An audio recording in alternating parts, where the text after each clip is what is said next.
Good morning, everyone, and welcome to our first Topic Tuesday of the 24-25 school year. So we are glad that you all are here. And as we are waiting for everyone to jump in, we'll give everybody a little bit of time to get on the webinar. We want to go over some housekeeping, just to let you all know that during the presentation, we'll not be able to hear you, but you can feel free to use the chat to communicate directly with the panelist. And then also you can place any of your questions in the Q&A box. So we'll be monitoring those along the way for your questions. So I want to launch a little poll while everyone is getting in. So our poll question is, what are the diploma options for, what are the traditional diploma endorsement options for public high school students in Mississippi? We'll give y'all a few minutes to answer that.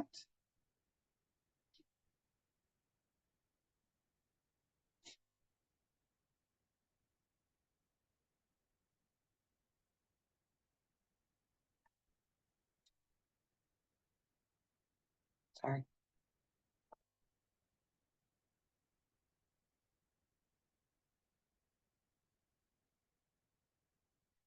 Sorry, my screen wanted to move ahead on me. Sorry about that, guys. All right, Chelsea, how are our poll answers coming in for us there? Yeah, so we are looking at about 91% are saying career and technical academic and distinguished academic. We have 4% that says advanced regular AP, and we have one as well that says dual enrollment AP, career and technical. So it looks like we're looking at the career and technical academic and distinguished academics. That's what most people are saying the answer is. Great. So most of you are correct.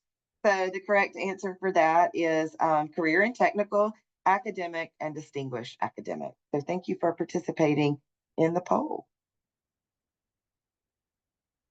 Right. So good morning and welcome to our webinar. I am Shannon Grinsley, the Assistant Director of External Training and Partnerships for the Woodward Hines Education Foundation and the Get to College program.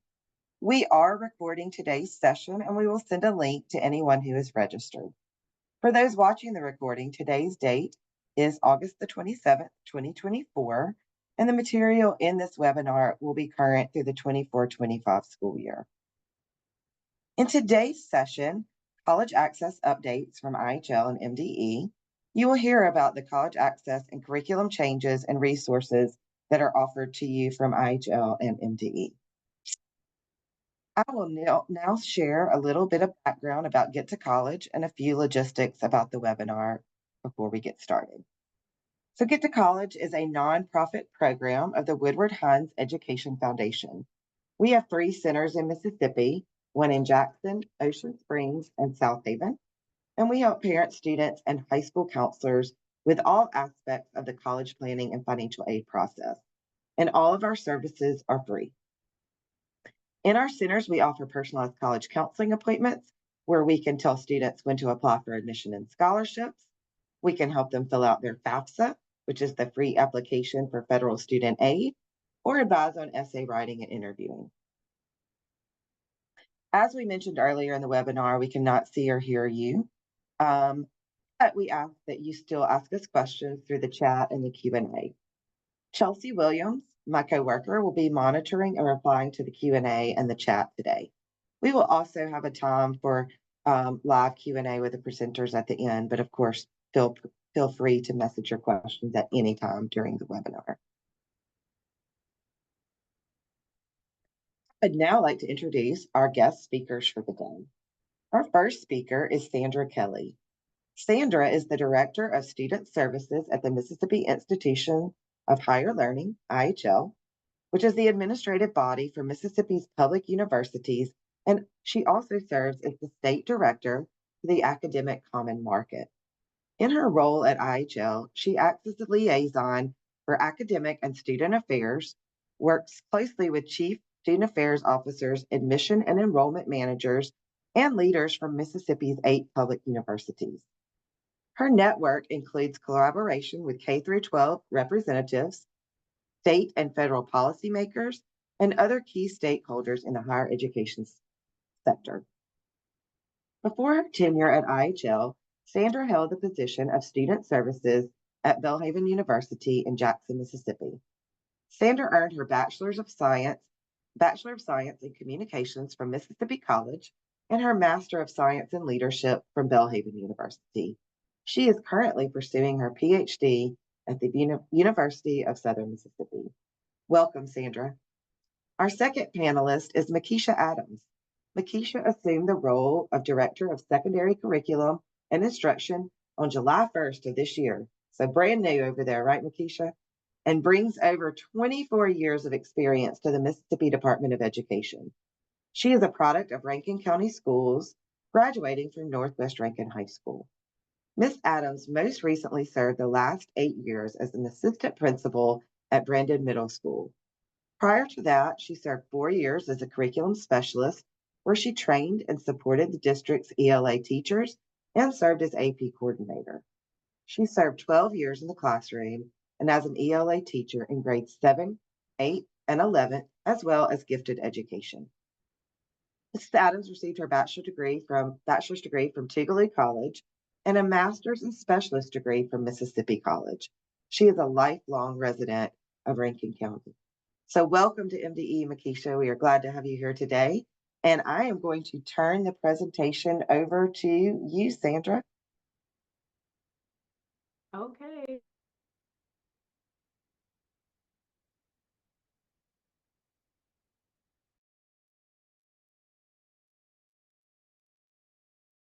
Okay, let's try this again. I was on mute. I apologize. So thank you so much, Shannon, for that warm introduction. I really appreciate it.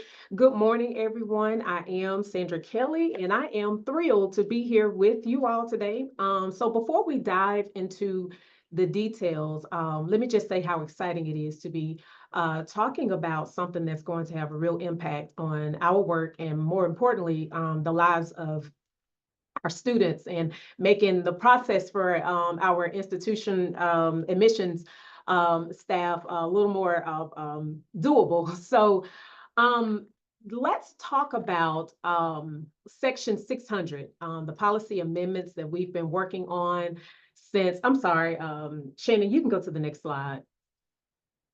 So we'll talk about the policy that we've been working on since October 2023. So just to give you a little background information on how all of this came about. So in October of 23, we convened a meeting at Mississippi State CAV Center, the Extension Center in Canton, and all of the university chief academic officers, the vice presidents of enrollment, directors of admissions, university council. We even had special assistants in the AG's office. And IHL staff were all invited to participate at this convening. And so we had approximately 50 people attending. And so at this meeting, we began reviewing each policy in Section 600. So that's how this journey began. And so it's been quite a journey, and we're incredibly grateful to the IHL Board of Trustees who saw value in these changes and approved the new policy language. So these policy, the changes will go into effect for spring 2025 applications. So any applications received after July 1, 2024 will fall under this new policy. So these are very exciting times. So we can go to the next slide.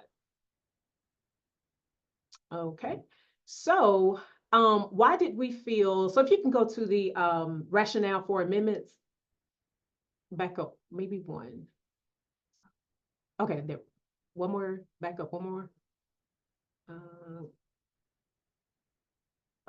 The previous slide. Let's see. And one more, did I get out of order? Okay, I'm sorry, my slides are out of order. I apologize for that. So let's start with why did we feel these amendments were necessary? So let me walk you through the rationale behind them. First, we wanted to clarify the admission policies to ensure consistent implementation across the entire IHL system. So you know how important it is for consistency, right? So it helps everyone. It helps students, it helps staff, it helps faculty, to be on the same page and make the process much, much smoother. Secondly, we recognize that the current method of calculating the college preparatory curriculum, or CPC, GPA, was quite time consuming and manual. And that's feedback that we received from the admission and enrollment managers. And so, not to mention that it doesn't always give a complete picture of a student's academic journey. So by simplifying the process was a no-brainer for us. And so it's going to make things much easier for everyone involved. And so lastly, we needed to clarify the residence policies to align with court cases that pretty much dictate the decisions and processes. So this was necessary to ensure that we're not only compliant, but also fair and transparent in our admission process. So you can go to the next slide. Okay, I'm sorry, here we are. Okay, so in this slide, you will see that, let's talk about the specifics. So the amendments that are in place apply to several key subsections of our 600 policy. And so here's what's changing. So the first slide you see is the admission standards. And so basically in this slide, we have refined the statement here to make it crystal clear. Because for those of you who, were accustomed to looking at the policy before, it's very vague. So we, with this change, with this amendment, we removed the reference to the manual, which has been restored, historically been a copy of the policies, as well as a procedure for the summer development program. However, institutions should reference the policy and bylaws that are currently on the website. So the updated policy is available. It's on the website to ensure that we're using the most current policies. And also the change was necessary because the summer development program is no longer managed by IHL and no longer required to be a set program across all institutions. So we can go to the next slide for policy 602. Okay, so here under the freshman admission requirements. So if you look at this section 602A, high school courses. So we removed the statement beginning with students entering fall 2022. We removed that from the title since it's no longer necessary. Also, we changed the language in mathematics required to make the requirement clearer for the counselors. And also we added a sentence at the end to account for students seeking admission from other states to learn what they must earn for courses listed on the CPC or equivalent preparation as determined by the admitting institution. So let's go to the next slide for section 602B. So in this section, what we did is we deleted the sentence saying that the college preparatory grade point average is used, and we added a definition for first-time graduates. Also here, we, instead of calculating a college preparatory GPA, check courses to ensure that the CPC or equivalent courses have been completed. Also, we added, to use the cumulative GPA as reported by the high school or use an IHL approved unweighted cumulative calculator. So that is a change that our admission counselors, were very vocal about. And so we're, happy that we're able to, put that in place. And also changes were made to criteria 1, 2, and 3. You can go to the next slide. To use the cumulative GPA of the CPC GPA. And so we also removed the NCAA Division I standards as criteria 4 and making it as a standalone requirement below the number 3 IHL admission requirement. Also, here, if you see, if you can go to the next slide. Also, you will see that we removed the statement about students scoring below 16 on the ACT, since that is covered by another policy. And we added a statement that says, in addition to their, in addition to the use for admissions, institutions may require ACT scores, AccuPlacer, or other assessments for placement purposes prior to registration. And you can go to the next slide if you, okay.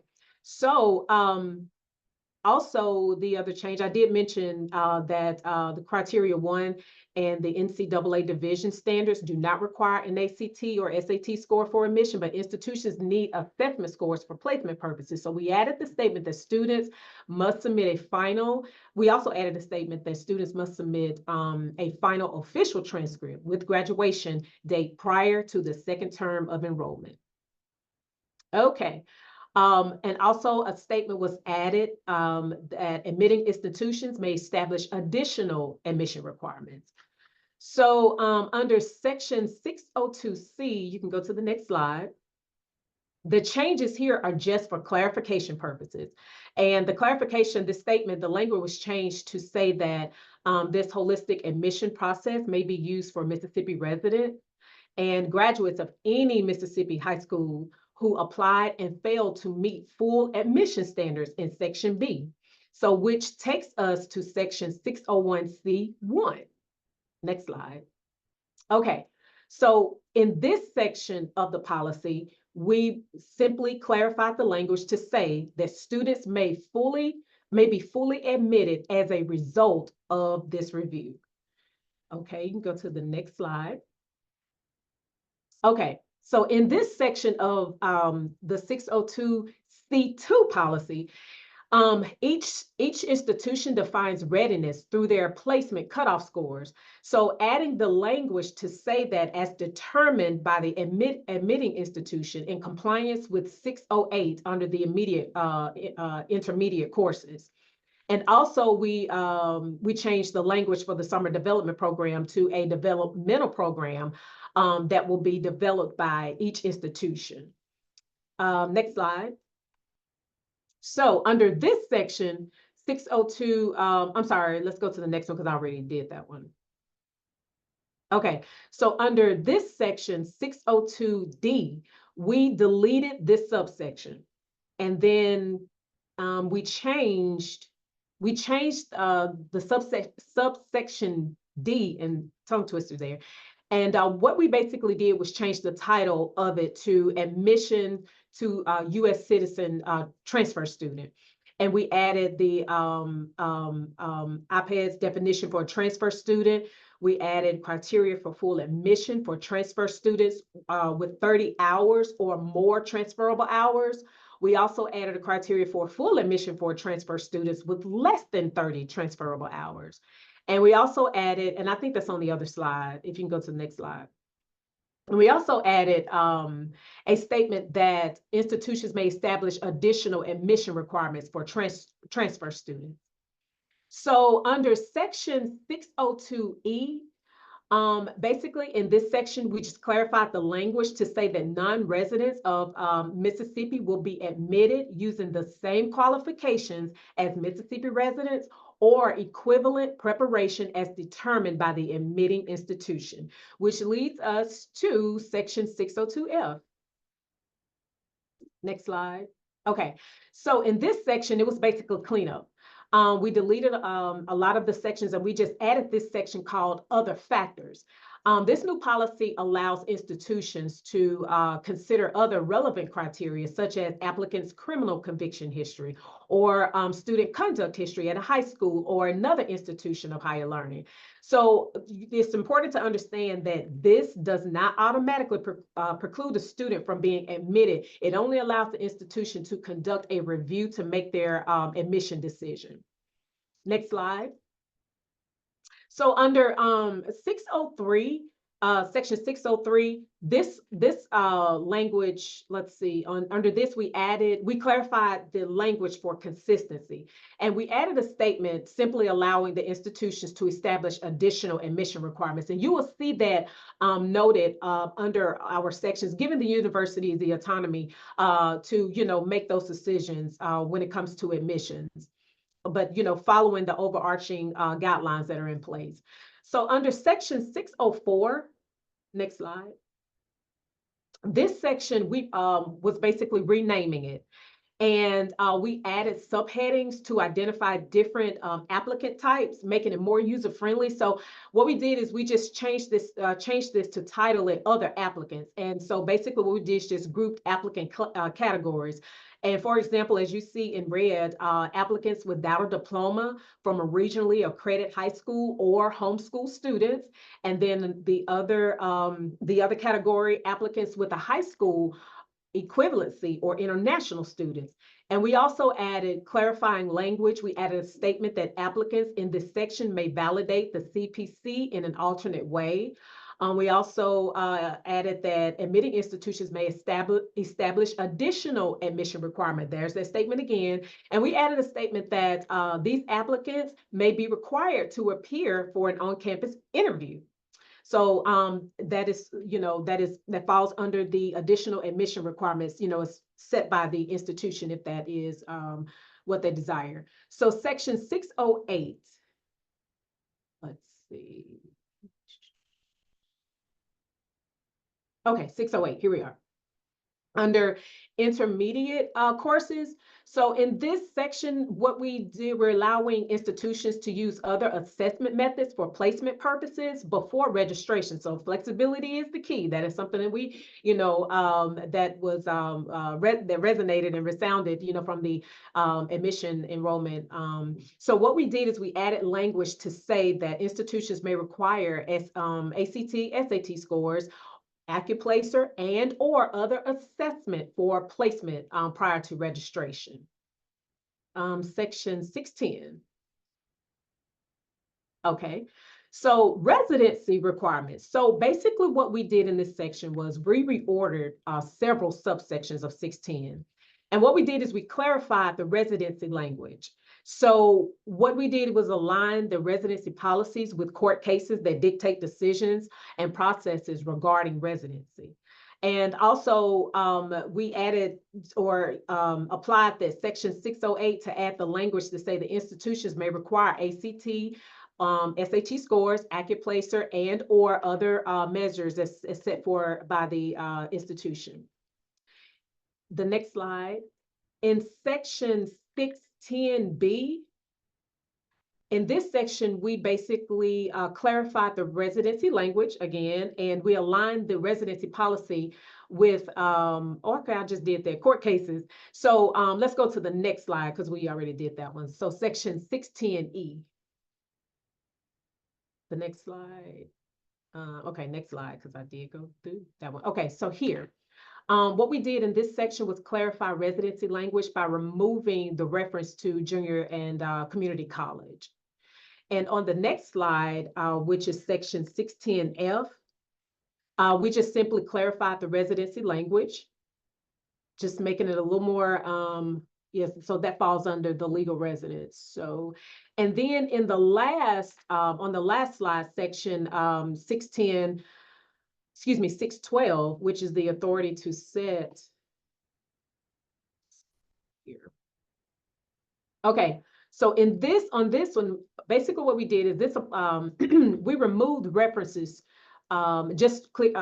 we cleaned the language. We removed references to boards of community colleges, community and junior colleges, and we removed the extra language to state that only the Board of Trustees of state institutions of higher learning is authorized to prescribe the amount of tuition and fees to be paid by students.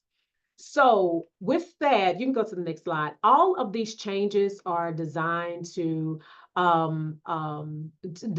make our processes more efficient, more transparent, and ultimately more supportive of not only staff and those who are not only staff, but for also supportive for our students. And so we are excited about these amendments and the positive impact that they'll have. And as I mentioned earlier, these changes are effective for applications received after July 1. And so to be sure to keep that in mind as you're receiving applications. So any application for eligible for spring 2025. So thank you all so much for your time. And at this time, we'll look at questions.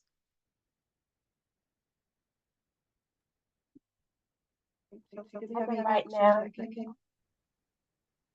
I'm sorry. I was just going to say, I don't know if that was you, Shannon, but as of right now, we do not have any questions for Ms. Kelly. Okay. Okay. And as I stated, the updates are available on the IHL webpage under the Board of Trustees, and you'll see the policy and bylaws, policy and laws. Thank you. Perfect. If we don't have any questions at that time, we'll have time at the end as well to do questions. So y'all continue to put that in the chat, the Q&A. But we will go ahead and turn it over to Ms. Stephano now.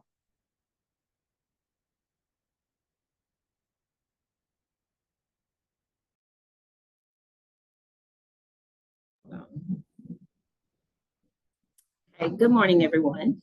I'm super excited to be here today, following up behind my classmate, Ms. Kelly. So I'm just here to give a couple of updates from the Office of Secondary Education at the Mississippi Department of Education. So next slide.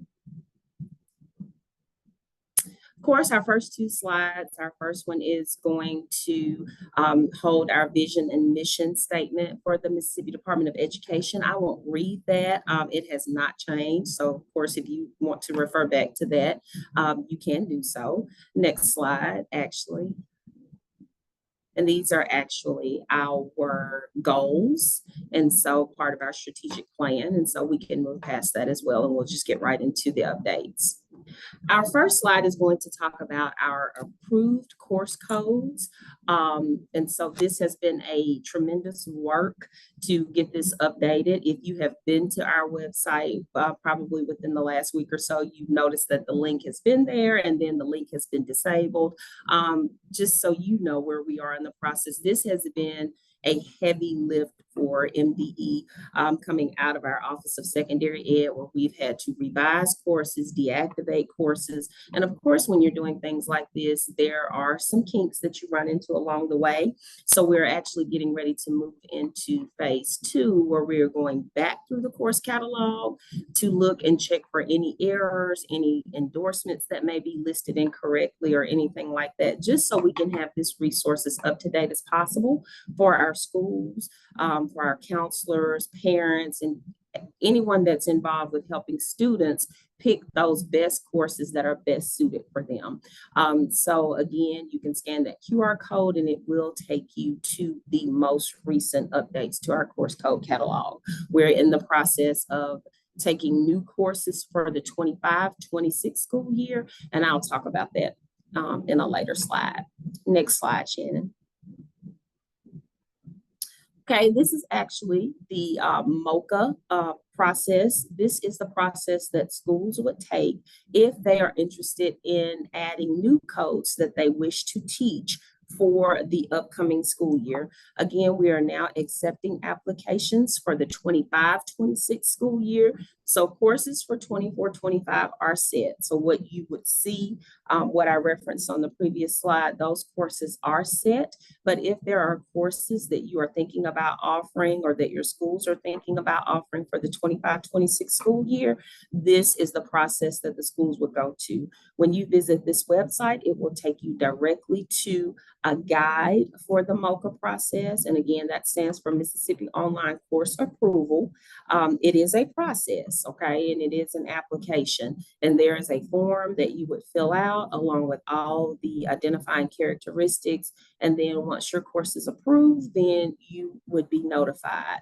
Courses that are already on our online course portal, those can be used by any school district. So again, this MOCA process is for new courses that you wish to add, and that deadline for 25-26 is just in a couple of days on September 1st. Next slide, please. This slide basically just talks about the updates that we've had. If you go and visit this page here, you will see the updates. We have just gone through a standards revision. Those went through the full process where they were revised, released for public comment. We did not have public comment or any public comment, so they went back through for board approval, and they are there. So any updates that you wish to find can be located here on this website. Okay. Next page, or I'm sorry, next slide. This slide talks about our diploma options. You were asked about that at the very beginning for a poll. So this is the CTE option as well as the newly added JROTC endorsement. And so the changes you can see down there in red, as opposed to a CTE, if a student is wishing to go the route where they have a JROTC endorsement, that is 4 credits for that endorsement as well. So more information can be found here, or you can always reach out to our Department of Education if you have specific questions. Next slide. Okay, this is our post-secondary data release on district accountability folder. You can find the resources here that you would need. Again, I know you all can read, so I won't bore you with reading all the bullet points, but you can find all the information that you would need here in the accountability folder. Next slide. 2 programs that I want to tell you about really quickly. This is going to be especially helpful for counselors as well as teachers who are involved with seniors. Our Presidential Scholars application was just released last week via Ed Updates. I believe we released that on the 20th. And so if you have any outstanding seniors who demonstrate talent and exceptionality in the arts or in CTE, this is the awards, this is the application for them. And so once the students complete the application, those are due, and then we submit those to our state superintendent, Dr. Lance Evans, and then he will nominate from there. So again, we will accept 20 students and then an additional 5 students who will qualify under the CTE category. So if you need more information about that, then the application as well as the link can be found on Ed Updates. And I believe Ms. Walker, Chandra Walker, is also going to push something out to your counselors. So again, if you know outstanding students who exemplify these characteristics, then please nominate them for this, because this is one of the highest honors for a graduating senior, and we want to recognize them for their efforts. Next slide. Our next program is the Military Star School Program. In our state, we currently have 92 schools across about, I want to say 7 or 8 districts when I looked at it last week, that serve as Military Star School programs. This is a very important program which places different programs at our various schools. They can be elementary, middle, or high schools that have this distinction, that really work to service our military families. As you know, these families and these students specifically face a lot of challenges. They often move a lot. And so what the schools have dedicated themselves to is creating programs which support them, their social emotional needs, their academic needs, anything that they would need to have these programs in place to assist these students as they matriculate through the school system. So we have released our new application for the next school year that will be coming up. Those applications are due in late February, so that will be February of 2025. So our schools that have designations that are expiring, you will be receiving an email, and schools do have to reapply. So once a school receives that military Star School designation, that is only good for 2 years. And schools who wish to keep that designation do have to apply every year. Next slide. Okay. And I think that's all that I have. So if there are any questions, I will be happy to take those. Do we have any questions in the Q&A or the chat? We did not. If you guys have any questions, just you can pop it into the Q&A or into the chat, and we'll for sure get those questions to our presenters. But as of right now, we do not have any questions. Okay, perfect. Thank you so much. And thank you, Makisha and Sandra, again, for your updates. I know this is a busy time of year for IHL and MDE. So I know Hey, that. Shannon, Yeah. you are echoing. Okay. Makisha, Sandra, nod your head if she's echoing for you too, or if it's just me. Okay, so she is echoing. So I am actually going to, if it's okay, Shannon, did you have Yeah, anything yeah. else you wanted to say? I am going to go ahead and finish up the webinar for us. You guys can see me. Okay. All right. So let me go ahead and wrap up the webinar for you all. Um, let's see. So, well, first of all, Sandra and Makisha, we thank you for all the great information that you guys share with us today. And I hope that it was all helpful for all of our attendees as well. We will be sending each of you an email of this recording from of this webinar in the next couple days, and we will also post this recording on our YouTube channel as well. So if you have any follow-up questions or information provided in today's webinar, please feel free to contact us at Get to College, or you can also contact any of our presenters today here as well. All right, and so today was the first webinar of our Fall Topic Tuesday series. So stay tuned for our next Topic Tuesday webinar, which will be on Tuesday, September 3rd. So that'll be next week. So we'll see you back here next Tuesday. But during that webinar, we will be hearing from a panel of admission counselors about the selective college admission process. And so that is going to be an exciting one. So definitely make sure you guys attend that one. We will also continue the webinar series throughout the fall and spring semester. So if you participate in 5 webinars, you will have the opportunity to apply for 0.5 CEUs. And if you participate in all 10 webinars over the fall and spring semesters, you will have the opportunity to apply for 1 full CEU. Okay. The remaining webinars for the fall semester will include topics such as updates on the 25-26 MAP and FAFSA applications, the ACT updates, as well as information on college applications. So we have a lot of exciting topics and webinars that will be coming to you as we finish up the fall semester. Okay. These webinars can be found. They are listed on our website under the educator header.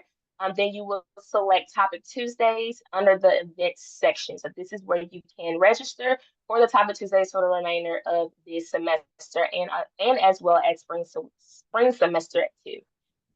While you are there registering, please check out all the other resources for you and your students listed under the Educator tab.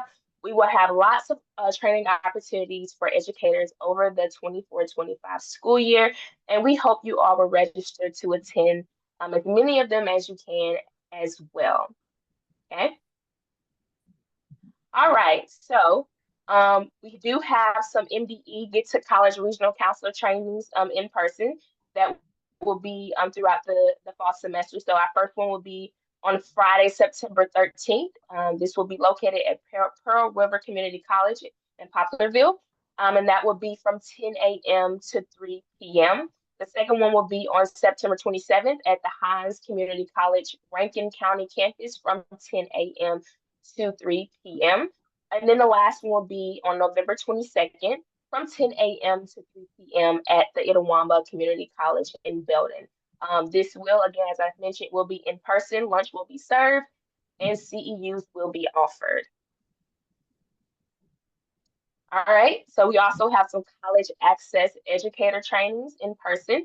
The first one will be on September 10th, and this will be at the Ocean Springs Get to College Center from 10 a.m. to 1 p.m. Lunch will be served at all of these as well. The second one will be on September the 11th at the Jackson Get to College Center from 10 a.m. to 1 p.m. And then the last college access edu training that we will have in person will be on Thursday, September 12th from 10 a.m. to 1 p.m. at our South Haven Get to College Center location. All right, and then we have FAFSA. So we will be having some FAFSA trainings, and we will have some different unique format. This year, we're going to go with FAFSA 101 and FAFSA 201. And so here we have our FAFSA 101 virtual trainings. And so the first one would be on September 26th from 9 a.m. to 11:30 a.m. The second one would be on October 9th from 9 to 11:30. And we have November 5th.